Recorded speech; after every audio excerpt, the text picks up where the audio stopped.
বাচ্চাটা আমাদের কাছে, বাচ্চাটার বয়স মাত্র 10 মাস। বাচ্চা বয়স যখন 3 মাস বা তারও কম ছিল তখন থেকে বাবা-মা জানতো যে তার ইনগুইনাল হার্নিয়া আছে। কিন্তু তারা সময় করে উঠতে পারে না, যে কোনো কারণে হোক অপারেশনটা করা মানে তাদের পক্ষে সম্ভব হয় নাই। তো তারা আমাকে ফোন করছে যে এই সমস্যা, তার এইটা ফুলে লাল হয়ে গেছে।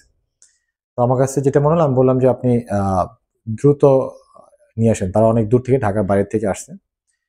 এবং আসার পরে আমরা যেটা দেখলাম যে এটা যে ফোলা জায়গাটা, এই ফোলা জায়গাটা একদম আটকে গেছে এবং এটা লাল হয়ে গেছে। এটাকে আমরা বলি স্ট্র্যাঙ্গুলেটেড হার্নিয়া, যে অবস্ট্রাক্টেড। প্রথমে এটা হচ্ছে খাদ্যনালীটা আটকে যায়, এরপরে এটার রক্ত চলাচলটা বন্ধ হয়ে যায়। খাদ্যনালী যখন এই হার্নিয়ার ভিতরে আটকে যায় তখন আমরা বলি অবস্ট্রাক্টেড হার্নিয়া। এই সময় বাচ্চা বমি করা শুরু করে। এই বাচ্চাটাও একদিন আগে থেকে বমি করা শুরু করছে। এরপরে যেটা হয় যে এটা আস্তে আস্তে, এটা রক্ত চলাচল বন্ধ হয়ে এটা আস্তে আস্তে নষ্ট হতে থাকে খাদ্যনালীটা, তখন এটাকে আমরা বলি স্ট্র্যাঙ্গুলেটেড হার্নিয়া। আপনি এটা দেখতে পাবেন যে এই বাচ্চার এই হার্নিয়াটা লাল হয়ে গেছে এবং এটা আটকে গেছে।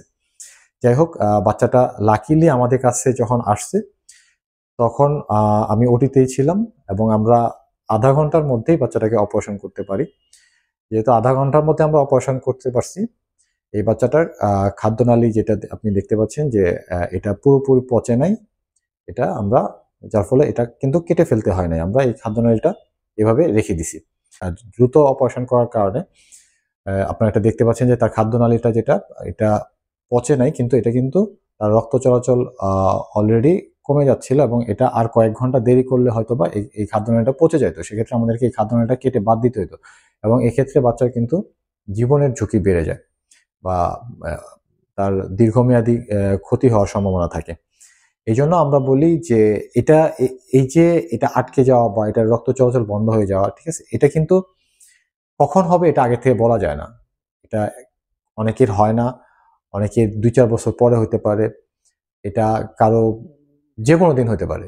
যার ফলে এটা আপনি যেহেতু আগে থেকে প্রেডিক্ট করা যায় না, সেক্ষেত্রে আমরা বলি যে যত দ্রুত সম্ভব এটা করে ফেলা ভালো। তবে আরেকটা জিনিস আমাদের অভিজ্ঞতা যেটা বলে সেটা হচ্ছে যে বাচ্চার বয়স যত কম হয়, এটা আটকে যাওয়ার বা এখান থেকে জটিলতা হওয়ার ঝুঁকি তত বাড়ে। এইজন্য অনেকেই মনে করেন যে আমার এত ছোট বাচ্চা, আমরা কি এটা অপারেশন করব কিনা? যদি বাচ্চা ছোট হয় সেক্ষেত্রে কিন্তু এই ঝুঁকি হওয়ার সম্ভাবনা বেশি।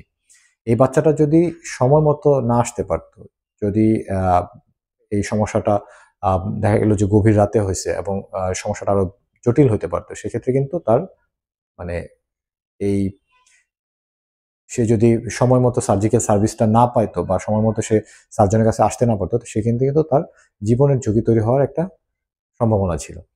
এইজন্যই আমরা বলি এটা হচ্ছে ইলেকটিভ ইমার্জেন্সি।